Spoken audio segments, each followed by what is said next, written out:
time for a few words with Boy George. George, welcome tonight. Now, you've been spreading yourself over almost every chat show that is in existence over the past few weeks. You cheeky bugger. I only did 2 chat shows. I did Wogan and I did Donahue. And actually, the Donahue thing was for America. I actually haven't done that much this time. I've done a lot more on previous records. But even though, you know, even still, this time round, the people asking you the questions have been asking about your family, your relationships, your sex life, the gay community, AIDS and problems with drugs. It's as if everybody has in fact forgotten that Boy George is a performing artist. Yeah, but now, I mean, isn't that the problem with TV, though? Well, let's change that. See, I feel a great responsibility tonight, and I want you to be as frank as possible with me, George. I'm going to put some hard-hitting questions to you, and I think you'll probably be bobbing and swerving a bit, but I would like to try and get the truth from you. Wait and see. First of all, I'm going to start out with... Now, I want frankness, honesty, OK? We're all listening. I want you to tell us about your music life. What about it? Tell us about it. Come on, you've been evading it for so long. You've been talking about all these other things. First of all, let's just, like, put one thing straight, OK? When you go on... I mean, no, when you bring a record out, like with Wogan, I mean, I kind of didn't want to go on there and do an interview, but they won't let you go on. They won't let me go on and do the song without talking, because they know I'm good at talking. And they're limited to how many pop personalities they can have on TV that can actually hold their own and talk. So that's why they always hassle me to go on TV shows, and Wogan is watched by a lot of people, so... Out of the fact that I want people to hear my music, I went on that show, you know, and you saw it, you know. I'm not maligning the fact you went on it. What I'm maligning is the fact that people are still only asking you about but listen, your music's past. something that you listen to. I mean, you know, you can talk about it all you want, but at the end of the day, it's something that you have to hear and feel. And that's the thing that people don't realise, you know, the fact that I am... you know, a celebrity has got nothing to do with my music at all. In fact, a lot of the things I do talk about have nothing to do with music, because... Yeah, so what can you say about music? Well, that's what I was going to ask you. I mean, do you not like talking about your music?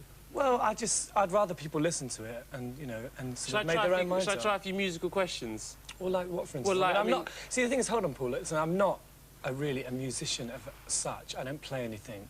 You know, when I started in music, I did it from a gut reaction. I did it from, you know, what I felt was right. I don't play anything. I don't claim to be a particular musician. I know I'm very talented musically, and that's all I care about. I don't have to... I just don't feel like I have to justify that, you know. And I think, you know, whatever. So, I mean, you know, you're not prepared to talk about your solo career. I'll talk about my music. I'll talk about, you know, songs and things like that, you know. I'll talk about how I write songs, but as far as, like, you know, talking about sort of chord structures and things like that, I'm useless at things like that. No, not chord structures, but it's like, you know, for instance, how do you feel that your solo career is going? You know, Sold didn't do brilliantly. I mean, Everything I Own did very well, but the other tracks didn't do brilliantly here, but it did brilliantly everywhere else, you know. And also, people forget that England is a really small country and a very bigoted country when it comes to music. If you look at the brilliant record that Prince made, Sign of the Times, as a lyric writer, I thought it was a brilliant song, and I couldn't believe it, and he got to 20. But also, if you look at somebody like David Bowie, who was my hero when I was a teenager, and one of the people that inspired me to go into music, he never had really that many #1s, you know. I mean, you look at it and you think he had a fabulous career, but as far as sales go, he never sold that many records, you know, so... Well, albums. He sold a lot of albums. He sold, you know, not in comparison with people like Michael Jackson and Kylie Minogue. So doesn't it make you wonder? Yeah. Do you know what I mean? But, Rick Astley. you're not making excuses for not doing brilliantly in England at the moment.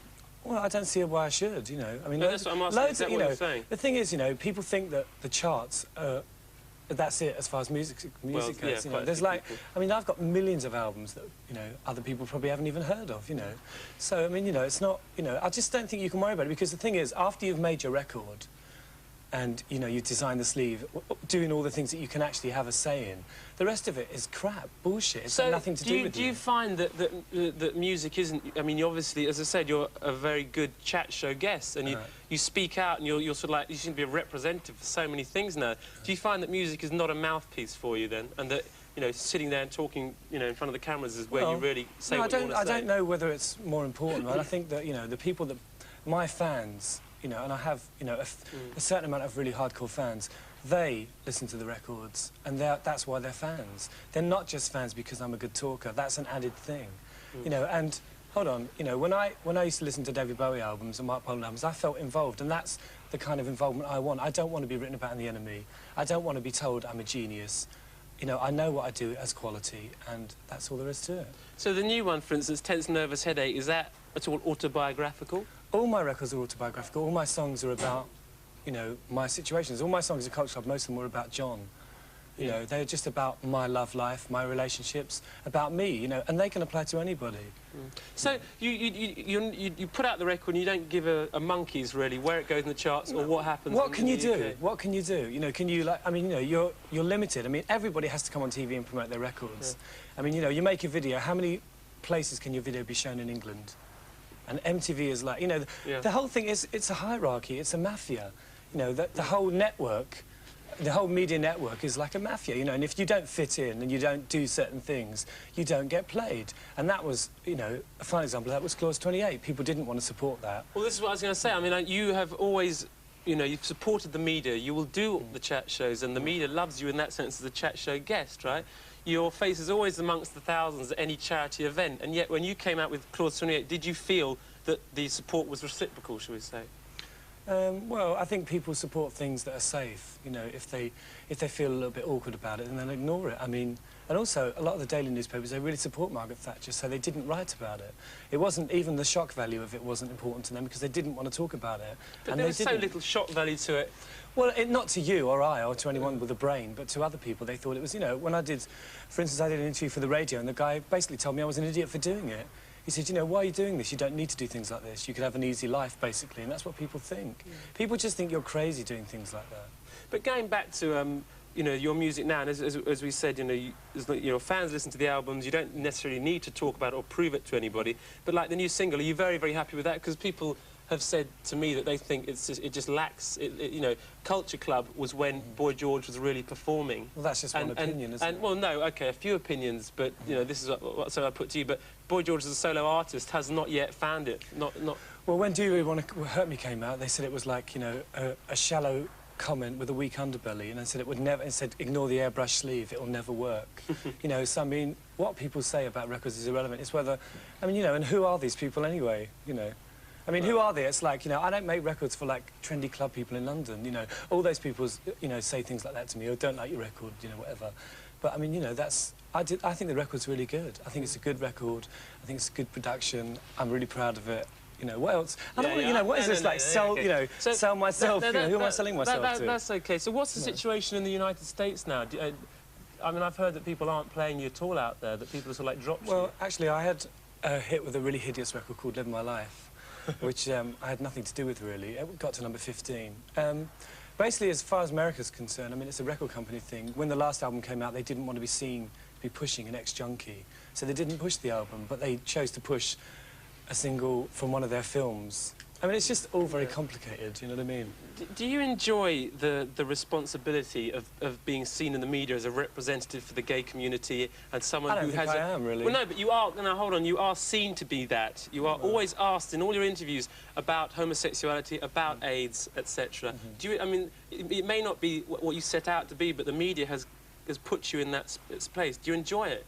I mean, why... Put it this way, you always end up talking about it. Well, because people always ask me, and you've just done it again. Do you enjoy, how original. Do you enjoy talking about it, though? Well, I don't have much choice when I'm asked the question, do I? What am I supposed to do, say... Well, no, I just think that, like, you know... I mean, I could have answered that question with, yeah, I've got a new album next week, and it's called Tense Never's Headache, come out and buy it. You know, what am I supposed to say? You asked me the question, so I've got to answer it. Or walk off. You know, it's like when someone says, you put on weight, what do? Storm off and say, don't be so rude.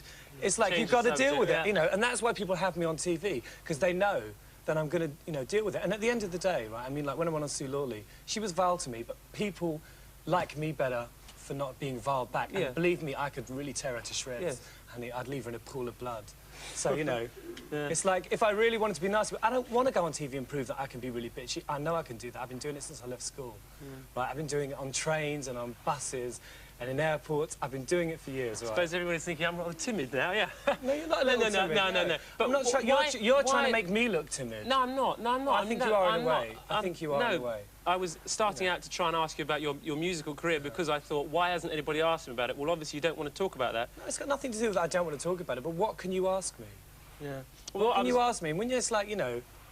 Well, no, what I was going to say is why... Well, I've seen interviews on this show and you've talked to, like, musicians, and they're dull. Yes. I mean, that is what it's all about. It's lousy to listen to, it's lousy to watch, no one's interested. There's nothing in there that goes beyond the musicianship. Now, what I was saying is there's something in you that will talk and address other subjects. Like the Pet Shop Boys will not talk about it. Erasure don't come out talk about what? all about the gay community and AIDS, which is what I was talking about. Shame. And you won't get Holly Johnson or Mark Almond necessarily because they think it's going to damage their record sales, and in a lot of ways, it's true. It does sort of damage your record sales a bit.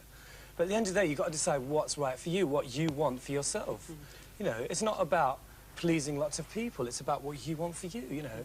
I don't care what Holly Johnson wants. I don't care. I don't think, you know, they want to talk about it, so they don't. You know, they really are worried about it, you know. It's the kind of Cliff Richard syndrome. Yeah. I mean, you are a survivor in that you know, the media's thrown itself at you. Sorry, did I say something funny? I think there was some humour somewhere there. The media's thrown its full weight at you, and you're still here. Do you feel like you still are a target for the press, or...? I think as long as I go on chat shows, as long as I am the way I am, yeah, of course I'm going to be a target for interviews and stuff. Are you always going to be known as a musician, or do you think in the end that might develop into something else? I mean, as I say, your talents as someone who can actually talk and say what they really think, do you think that could maybe supersede it in years to come?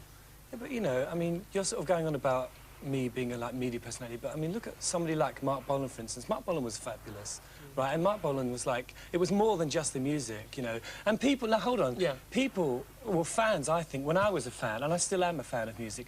I wanted more, you know, the music was one thing, but if I didn't like the person, I mean, you know, I wouldn't have gone and sat outside Mungo Jerry's house, but I did sit outside Mark Bolan's, and I sat outside Bowie's house. So what we're talking about is, like, being yourself, you know, and I'm myself. I'm like this with anyone. I'm not. Well, George, I'm not like this just because I'm on TV with you, Paul. No, I know. I know. You proved yourself. Look how your confidence has grown in the last few weeks. Well, since exactly. I'm not sweating this time, am I? But you've changed. You know, you've changed. You've got really confident in your job. You know, so maybe you're becoming part of the, you know, the machinery. Yeah, exactly. Not, yeah. Well, anyway, you proved yourself to be an excellent chat show host once again, because we've overrun and lost Michelle Shocked for this week. She'll be back next time. Anyway, George, good to see you in here again. Thanks a lot. And whether you like it or not, good luck with the new album. Coming up on Night Network, we have next Wednesday.